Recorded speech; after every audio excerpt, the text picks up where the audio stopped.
அம்மாவோட கைமணத்தில் இன்றைக்கி நம்ம கருப்புளுந்து கஞ்சி எப்படி செய்கிறதுன்னு பார்க்கலாம் வாங்க. கருப்புளுந்து கஞ்சி செய்கிறதுக்கு முதல்ல ஒரு வானொலி வச்சுட்டு அதில் கருப்புளுந்து சேர்த்துக்கோங்க. நான் முழு உளுந்து தான் சேர்த்துருக்கேன். நீங்கள் உடச்ச உளுத்த பருப்பு கூட நீங்கள் சேர்த்துக்கலாம். ஆனால் கருப்புளுந்தாக இருக்கட்டும். இது சேர்த்துட்டு இது கொஞ்சம் நேரம் நல்லா வறுபடட்டும். நல்லா வறுத்து விட்டுட்டு இது கூடவே பார்த்தீங்கன்னா ஒரு அரை கைப்பிடி அளவுக்கு பச்சரிசி சேர்த்துக்கிறேன். கொஞ்சமாக தான் சேர்த்துக்கிறேன், நிறைய சேர்த்துக்க வேண்டாம். நீங்கள் பச்சரிசிக்கு பதிலாக சிகப்பரிசி, கருப்பு கவுனி அரிசி, மாப்பிள்ளை சம்பாரிசி இந்த மாதிரி அரிசி வகைகள் கூட சேர்த்துக்கலாம். அது உங்களோட விருப்பம் தான்.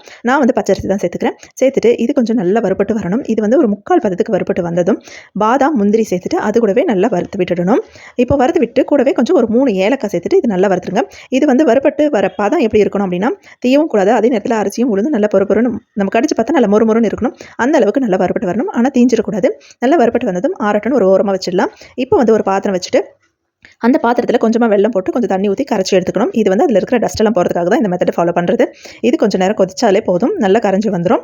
இப்போ கருப்பு உளுந்து ஆறுனதுக்கப்புறமா இந்த முந்திரி, பாதாம் மட்டும் தனியாக எடுத்து வச்சுக்கோங்க. உளுந்து, அரிசி, ஏலக்காய் இது மட்டும் குறைன்னு அரைச்சி எடுத்துகிட்டு வந்துடணும். இப்போ இதை அரைச்சி எடுத்ததுக்கப்புறமா இன்னொரு பாத்திரத்தில் தண்ணி வச்சு அந்த தண்ணி கொதிச்சதுக்கப்புறமா நம்ம இந்த மாவு அரைச்சி வச்சுருக்கோம் பாருங்கள், அந்த மாவு வந்து கொஞ்சமாக தண்ணி விட்டு நல்லா கரைச்சி எடுத்துக்கணும். எந்த விதமான லம்ஸும் இல்லாமல் நல்லா கரைச்சி எடுத்துகிட்டு இப்போ கொதிக்கிற தண்ணியில் கொஞ்சம் கொஞ்சமாக ஊற்றி அப்படியே கைவிடாமல் கிண்டிகிட்டே இருக்கணும். கிண்டிகிட்டே இருந்தால் தான் அந்த லம்ஸ் எதுவுமே ஃபார்ம் ஆகாது, நல்லா கரைஞ்சி வரும்.